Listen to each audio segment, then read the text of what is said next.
Tuh kan? Bisa aja negara.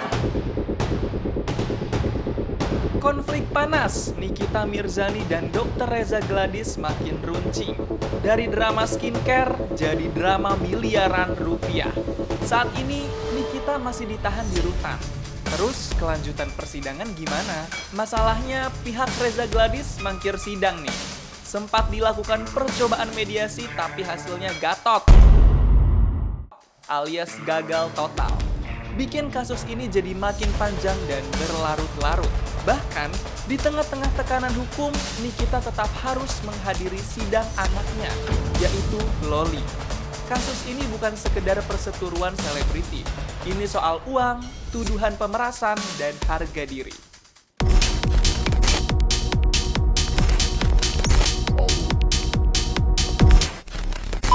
Semua berawal dari sebuah review produk skincare milik Dr. Reza Gladys, yaitu merek Glavicia. Disorot akun dokter bernama Dr. Samira, alias Dokter Detektif. Dalam review tersebut, Doktif menyebutkan kalau beberapa produk Glavicia yang diuji di laboratorium mengandung SLS, overklaim angka SPF, bahkan dituding bisa picu kanker kulit. Konten itu viral di media sosial. Ya, tapi yang agak kecewa sabunnya ya guys, karena mengandung SLS atau sodium lauryl sulfat, di mana SLS itu bahan yang sudah banyak ditinggalkan, SLS ataupun SLES. Kenapa? Karena dia efeknya mengikis lemak di permukaan kulit, jadi lebih mengiritasi dan juga bisa bikin kulit kita lebih kering. Jadi formulasi LLS atau SLES itu tidak digunakan lagi sebagai bahan formula gentle facial wash, jarang banget. Dan formulasi ini kan dibuat oleh dokter yang cukup terkenal di dunia pertiktokan. Tapi ada nih yang jauh lebih penting yang harus Doktif sampaikan ke owner dari brand G.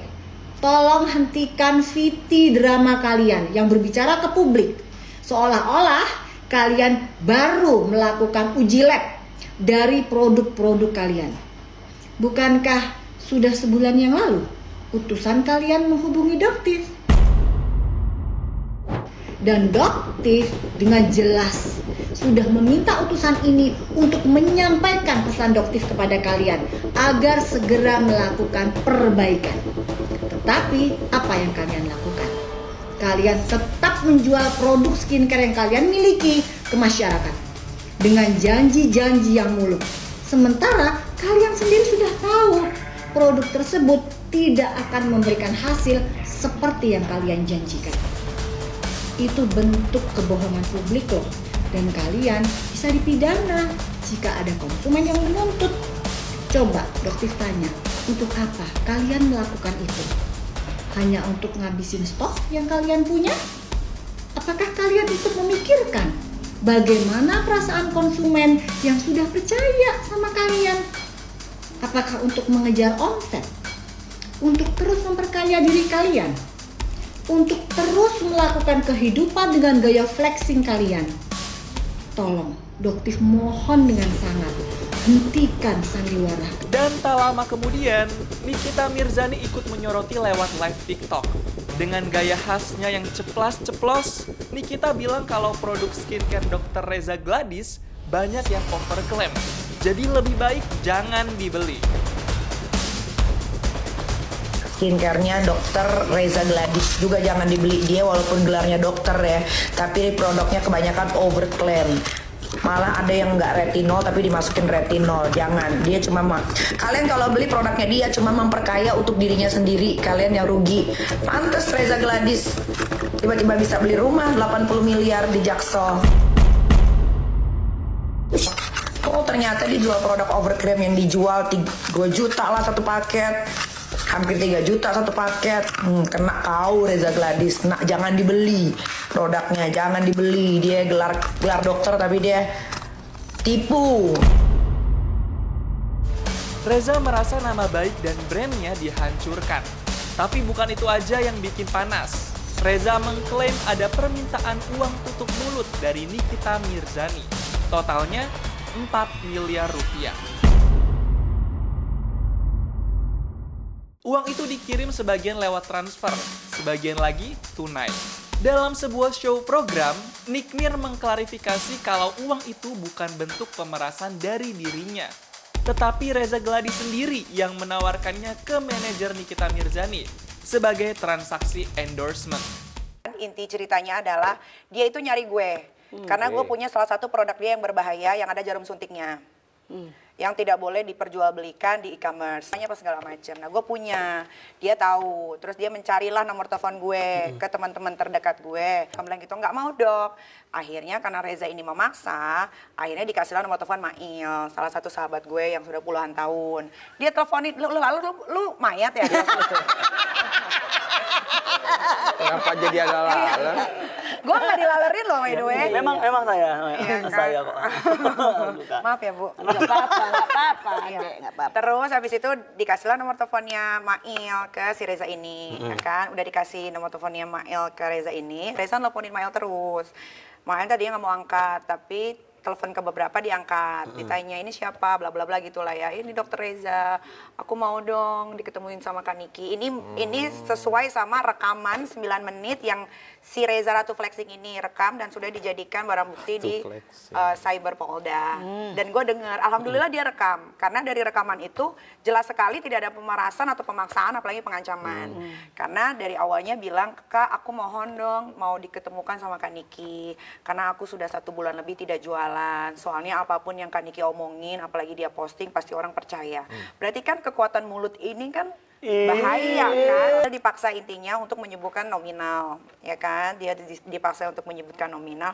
Si Reza ini bilang, udah Il nggak apa-apa, sebutin aja harganya berapa gitu kan. Mail udah bilang tuh di telepon, nggak mau, nggak enak. Dia bilang, nggak apa-apa, siapa tahu aku bisa, katanya. Ya udah karena Dokter Reza memaksa katanya gitu kan. Ya udah aku sebut ya, tapi aku nggak enak nih tetap begitu. Ya udah 5M katanya. Oh 5M ya Il, bisa nggak dinego? Kata si Reza gitu. Kalau pemerasan kan nggak ada nego dong harusnya.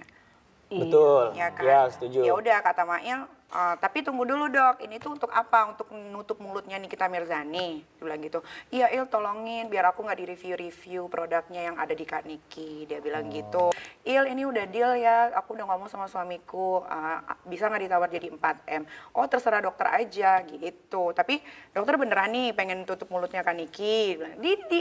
Diperjelas lagi di situ gitu. Iyalah aku mau damai-damai aja biar aku bisa jualan. Lagian dokter gimana sih? Masa dokter jual skincare berbahaya? Iya yang dibeli Kak Niki itu udah aku tarik semenjak dia udah dapetin itu di e-commerce. Kan aneh. Karena nggak terima, Reza Gladys memutuskan buat lapor polisi. Polisi bergerak cepat. Pada 4 Maret 2025, Nikita resmi ditahan oleh Polda Metro Jaya. Sampai pertengahan Juli ini, artinya Nikita sudah mendekam di balik jeruji selama 4 bulanan lamanya. Meskipun kuasa hukumnya sudah mencoba mengajukan penangguhan penahanan. Hingga kini, Nikita masih harus menjalani proses hukum dari balik rutan. Jaksa menyebut ini pemerasan. Nikita membantah mentah-mentah karena menurutnya itu uang endorse dan sudah biasa dalam dunia bisnis. Pada sidang yang digelar 1 Juli 2025, Reza Gladys lagi-lagi tidak hadir. Padahal saat itu agendanya sangat penting, yaitu pembacaan eksepsi dan mediasi antara kedua belah pihak. Nikita Mirzani hari itu membacakan eksepsi hingga menangis terseduh-seduh. Dalam sidang eksepsi ini, Nikita ditemani dan didukung oleh sahabat terdekatnya. Salah satunya adalah Lucinta Luna. Majelis Hakim yang mulia, hadirin yang saya cintai, bahwa saya sampaikan juga eksepsi ini dikhususkan untuk ketiga anak saya.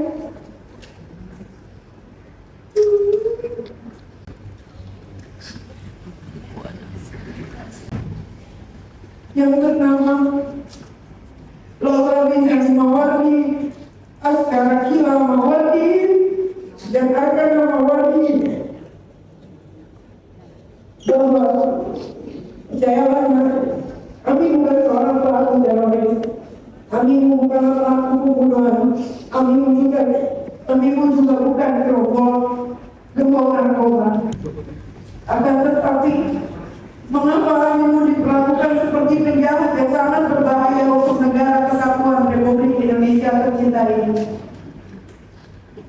sejak saat lalu. Saya tidak bisa berkumpul lagi dengan anak-anak saya, tidak bisa menjalankan ibadah puasa bersama-sama, dan juga hari raya Idul Fitri bersama-sama seperti layaknya umat muslim pada umumnya. Hal ini sangat menyayat hati dan menyiksa batin saya. Terutama ketika anakku,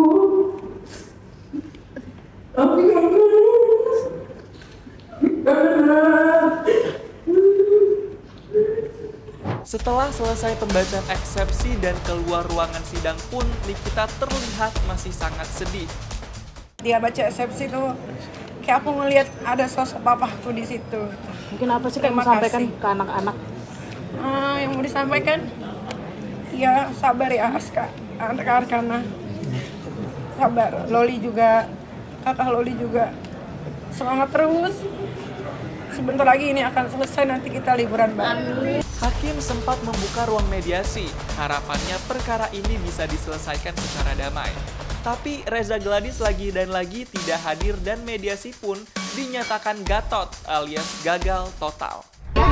Hasil mediasinya tidak berjalan dengan baik karena si Rezanya sendiri tidak hadir, ya kan, yang diwajibkan harusnya dia hadir. Terus lawyernya juga tidak bisa ngomong, menjelaskan uang prestasi itu apa, dibalik-balik, diputer-puter terus gitu. Ya maklum namanya juga udah aki-aki ya, jadi ya sudahlah nggak ada masalah. Artinya mediasi gagal ya, Amin? Katanya Abang Peming. Mediasinya gagal karena kami nyatakan sesuai dengan percakapan dengan Ismail Marzuki bahwa itu ada sebuah kesepakatan atau deal ya antara Ismail Marzuki dari 5 menjadi 4, ditawar bayar 2 kali dan 2 kali November ke November. Itu kita sampaikan, itulah yang kita uji tadi. Dan kita minta itu harus diakui sebagai bagian daripada kesepakatan yang ada. Nah, tapi kayaknya dia tidak paham dengan gugatan yang kami ajukan, jadi ya sudah, akhirnya deadlock. Ya kalau deadlock, maka sidang berikutnya adalah pembacaan daripada gugatan pada sidang yang akan datang. Dan tadi juga saya bertanya sama lawyernya itu yang nyerocos melulu itu ya. Saya bertanya, arti dari WhatsApp-nya Reza ke Mail tolong ingatkan sebelum 1 tahun mau perpanjang, dia nggak bisa jawab. Itu dia nggak bisa jawab. Jadi ya kalian artikan aja sendiri ya. Saya sih udah, ya udahlah. Mau gimana lagi, udah ditahan juga kan. Nanti tinggal tunggu aja fakta di pengadilan seperti apa. Kami tadi di ruang mediasi sempat mendengar Ami bilang bohong itu apa? Iya, karena lawyernya banyak bohong. Bilang katanya si Reza mau kesini, udah di parkiran. Tiba-tiba kan seperti yang kalian lihat penikmat sosial media, dia lagi ngapain kan kelihatan. Bodohnya tuh mereka nggak sinkron gitu loh. Yang satu bilang di parkiran, yang satu lagi ngapain gitu. Akhirnya hakim memutuskan untuk melanjutkan sidang ke tahap pembuktian yang akan dijadwalkan nanti. Di tengah proses hukum yang pelik ini, Nikita juga harus menghadiri sidang anaknya, yaitu Loli, perkara tindak asusila Fadel Bajideh. Namun, pada saat Loli ingin bersaksi di ruang persidangan, Nikita diminta keluar ruangan oleh Loli. Ya nggak apa-apa, emosional aja, karena kan Laura mau bersaksi, tapi kayaknya harus di luar, kan sebagai ibu pengen dengar bagaimana alur ceritanya.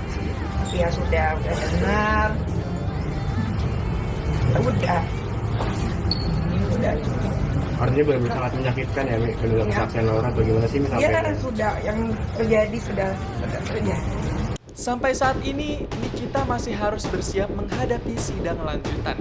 Penahanan terus berlanjut. Reza belum memberi sinyal untuk berdamai. Yang jelas, kasus ini belum selesai.